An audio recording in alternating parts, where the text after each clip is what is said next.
Am I the a-hole for telling my friend I don't want to be her bridesmaid anymore? My friend Mary and I have known each other since we were children. We've grown apart over the past few years, but she still considers me important enough to make me a bridesmaid. Her wedding is set to be in 3 weeks. One reason why I sort of distanced myself from her was because of her treatment of my relationship. My boyfriend Jack and I have been together for 3.5 years. He's a wonderful person, and there is no doubt in my mind that this is the man I want to marry. But Mary is under the impression that Jack is too good for me. Jack comes from a very wealthy background. His parents are certainly very wealthy. He was practically guaranteed a lavish life from the moment he left the womb. This is in stark contrast to my childhood. I grew up in a low-income neighborhood, often wondering where my next meal was or how I was going to help pay the bills at a young age, etc. I'm grateful and proud for where I am today. Jack is considered to be conventionally attractive, always looking like he should be on some magazine or a billboard somewhere. Jack's good looks and background have led Mary to believe that Jack deserves better than me, as according to her, there's no way I could have pulled someone so attractive and rich.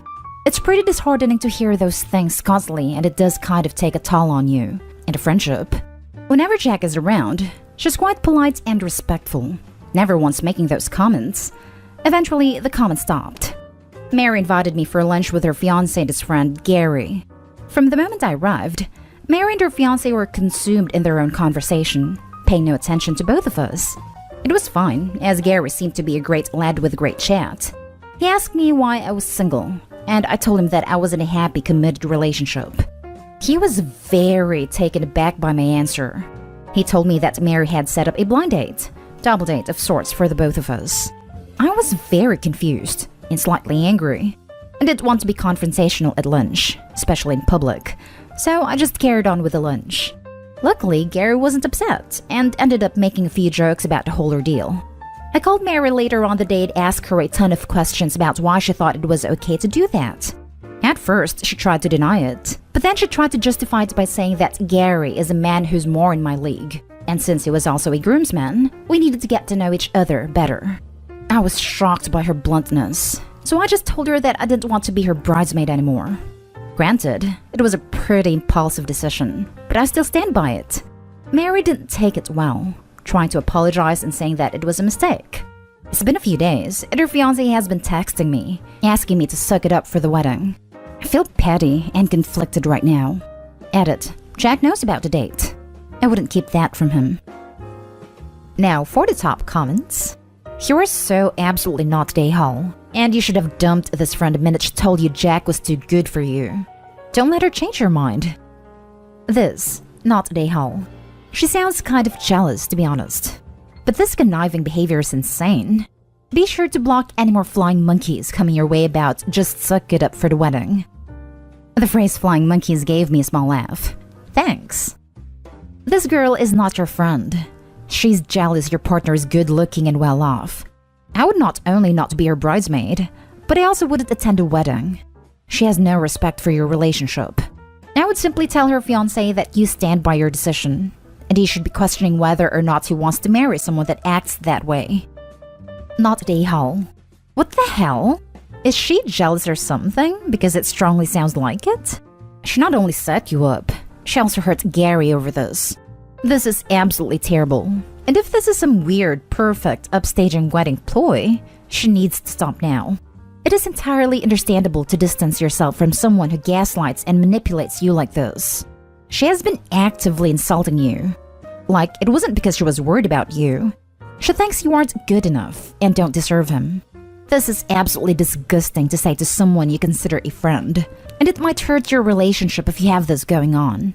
She was willing to lie to one man. What if she takes that further? Run and don't look back. This woman is vile. God, that's so true. Gary was probably looking forward to the date and was starting to like her, and then gets shut down. Not really, but you know what I mean. Does Mary's fiancé not seeing what a total jerk she is? Hey, let's get your friend's hopes up, even though she's in a relationship. Maybe she'll break up with her boyfriend for a guy she's met once. Like, huh? Now for the next story. Am I the a-hole for telling my friend that her ignorance is astounding and not removing a post that offends her? Yesterday, it was Father's Day here in the US. I came across a post on Instagram that said something along the lines of, "Thank you, Dad, for coming to this country with nothing and giving me everything." It was supposed to be from the point of view of an immigrant's kid. It resonated with me and I reposted it to my story. A friend of mine that I haven't seen or spoken to in a while messaged me privately and said, "You're white and your parents are rich. What are you talking about, LMFAO?" I wasn't in the mood to justify my actions to her, so I just said, "This post applies to me and I'm very grateful for my dad. Have a great day." She proceeded to go on a tangent about how me posting that was extremely insulting to her because my parents are white and rich, and her parents are from Mexico and I have no idea what I'm talking about, and I've never struggled and neither have my parents who aren't even real immigrants. I proceeded to tell her that no, I didn't struggle growing up because my parents struggled for years before they had me. They both immigrated to the US from Europe with a penny to their name at 18. My dad worked 2 full-time jobs for 20 years, so my mom could go to school and only have to work 1 job instead of 2 like him. They worked their butts off without any help. It wasn't fun for them, or easy at all. By the time I was born, they had finally managed to get a house, and they started a business when I was about 5 that was successful. So growing up, I was very fortunate, and I have been extremely grateful that they worked hard so I could have a good childhood. She then said that my story was nice and all, but they still didn't have to experience being a real immigrant. I'm sorry, what? They had to go through the same process as everyone else, and couldn't go back to their home country for 7 years because they were waiting for citizenship. I asked her to tell me how they weren't real immigrants, and she said it didn't count because they came from Europe. I wasn't gonna sit there and play immigrant competition with her, so I told her that her ignorance was astounding, and I was done with this conversation. She replied telling me to take the post down, but I didn't. The post was showing gratitude to an immigrant parent for working hard to provide a good life for their kids, and that's exactly what happened here, so I'm leaving it up. My other friend says I should be more sensitive to the situation and understand what she was trying to say. Am I the a-hole here? What was she trying to say? Are there degrees of being an immigrant? She was immigrant-er? Not the a-hole. I think she's implying that because they don't face racism, they are not real immigrants, which is BS. While she is right that white immigrants and POC immigrants have wildly different experiences immigrating in majority white countries, and just for context, I'm a white immigrant from a white country to a white country, that doesn't mean she could give you a lecture. It's not like you said that you went through discrimination based on your race, you just reposted it because it also factually applied to you. Her going off in some rant about real immigrants is dumb and not relevant at all to what you were saying. Not the a-hole. I don't know where Opie's family is from, but you also have to consider that around the time that I suspected Opie's parents moved here, 80s/90s, a lot of Eastern European immigrants were subject to a whole lot of xenophobia and discrimination, thanks to the still rippling after effects of McCarthyism and anti-communist sentiment in the wake of the Soviet collapse. Of course, this isn't applicable if Opie's parents were from Western Europe, but it's still something to think about. Yep, my wife is from Bulgaria. She still gets the commie moniker tossed at her occasionally. That or people think she's Russian and that she must be a spy using me for information. Not the a-hole. This is not the immigrant Olympics. Bless your parents. Next story. Am I the a-hole for telling my friends it must be nice to have people pay for stuff? I have 2 former roommates/friends, Michelle and Amy, obviously fake names. Michelle works in retail management and has been with her company for years, so she has a lot of PTO. She's also married to a man who makes a good amount of money. Amy has been on disability since an accident and also has her mom financing most of her life. I'm single, live on my own, and work as a year-round preschool teacher, started this year. Therefore, I have very little PTO. And I don't have a lot of disposable income like they do. We all live in different states. In December, Michelle had a miscarriage. I was there for as much as I could be from a distance, but I was guilted on more than one occasion that I didn't come to see her. 1, I couldn't afford a flight. 2, I had just finished my probationary period at work and had no personal time off yet. They then tried to plan a few trips which again, I couldn't take time off for. They would get frustrated with me and I'd try to explain I can't take off with no notice. I kept suggesting weekend trips, but they said those weren't worth it. Finally, we all agreed on a trip for the 4th of July weekend. I have some PTO now to take off that Friday and Monday, and I'm obviously off on the weekend days. I was super excited. Then Michelle canceled due to personal reasons, wouldn't elaborate, and I understood, said I was there for her, etc. Yesterday, I saw Amy post on Facebook that she can't wait to see Michelle over the 4th of July weekend. I was confused and texted Michelle asking if the trip was still on or not. I didn't get a response for a while, and finally Michelle said they didn't want me coming. They were mad that it took me so long to agree to a trip, and she still wasn't over me not visiting her during her miscarriage. I got really upset and explained myself. Amy chimed in, group chat, and said I care more about work than them. I snapped and said it must be nice to have a husband who can pay for these trips and a mom to pay your bills. They both got mad, and no one's spoken since. I'm starting to feel bad and wonder if I sunk too low. Maybe I'm being a bad friend? Am I the a-hole? Now for the comments. Absolutely not the a-hole. Your friends are not trying to understand you, but still want you to follow their every wish. That doesn't happen. That's very entitled behavior on their part. If they can't even respect you, you'd be better off without them.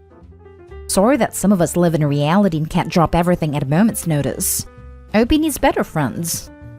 And since she doesn't live close, she has a perfect way to break free. Block them, Opie. Make new friends where you live. Not the a-hole. Your friends are basically ignoring your circumstances while only caring about theirs, putting their needs above your constraints. If they are truly friends, they would have recognized these constraints of yours and be more understanding. It sucks to suffer a miscarriage, but you being there for her doesn't mean you must physically be there. You were there for her morally and also virtually. If she truly needs someone to be there physically, why can't she visit you instead and have a change of pace at the same time? Why must it be you don't have PTO yet to do so? The self-centeredness of both of them is so appalling. I've often wondered this, why don't they come to me? And I think it's because I live nowhere exciting. They both live in big tourist areas, so it's fun. I live close to touristy things, but there's not a whole lot to do. So I guess I'm not exciting enough? Not the a-hole. Glad you didn't spend more money on the trip as they are not friends. These witches are horrible, judgmental elitists. Really disgusted in their behavior, but now you have more time to take care of you. Last story is titled, Am I the a-hole for not teaching or helping a child learn how to swim? For context, I'm a 14-year-old girl who is pretty small and could look 12. I go to a private pool with a friend, a 13-year-old boy, a lot due to the hot weather where I am. All the lifeguards know us, and it's pretty fun when I go. More of our friends and their siblings are there most of the time. It's not very crowded, but still pretty big, with a 2-feet side and a deep end is 8 feet. I went a couple of days ago with my friend. When we got there, his sister and her friends were there too. It was just us, as it was Sunday, and most people here are Christians. We did our normal thing, like playing games, etc. This is where the story starts. All of us are really strong swimmers, so we like playing called alligator. Basically, all you do is someone stands on the edge, and everyone else is on one side. And if the person looks back and sees someone swimming, they jump in and chase the person who started and the people who had to go by force. There are more rules, but that's the basic rules. We did a few rounds until when a lady who was in her mid-40s with her 2 kids, one 12 and one 6. She signs in and sees us playing. She puts her 6-year-old in the shallow end alone and tells her 12-year-old something I didn't hear. I make it to the side they're on, and the lady looks at me and she tells me to watch her 12-year-old and tells me her daughter will be playing the game with us. I thought that was a little bold of her, but I was fine with someone playing with us. Note, I had no clue who they were. The girl was pretty scared of the water. I thought it was odd, but she might have been worried about the coldness of the water. She got in and stood on the ladder you used to get in. By the time everyone was on the side, the round started and the girl didn't go. I asked if she okay and she started right when I asked her that. She fell to the bottom. She didn't know how to swim. She was panicking underwater and the lifeguard jumped in to pull her up. We all stopped in our tracks. The lifeguard talked to the lady. After that, the lady came up to me and said that I needed to ask her child if she could swim and teach her. And we should be doing it in the shallow end because the deep end is too dangerous. I told her she should not be letting her child into a pool in the deep end knowing she can't swim. She called me a bad person and left with her kids. There's way more to the story, but that's the basics. Am I the a-hole? Not the a-hole. What is wrong with that, mom? It's not your responsibility to teach a random child to swim. She was way out of line for all of it. I don't even have to play with strangers' kids. Former lifeguard here. Parents go to these pools so they can ignore the kids. Lifeguards essentially babysit 40-plus kids and adults because a lot of them don't know how to act or think they can roughhouse the same as they would at home. At the same time, lifeguards are not paid enough for their skill. This surprises me absolutely 0% that this parent did this. Not at a-hole. Not at a-hole. The mother is an idiot. It's not a child's job to teach another child how to swim. Come to think of it, even though I know how to swim, especially a stranger, what is she thinking? She's lucky you're good kids and not a bunch of bullies, or this could have gone really bad even with a lifeguard there.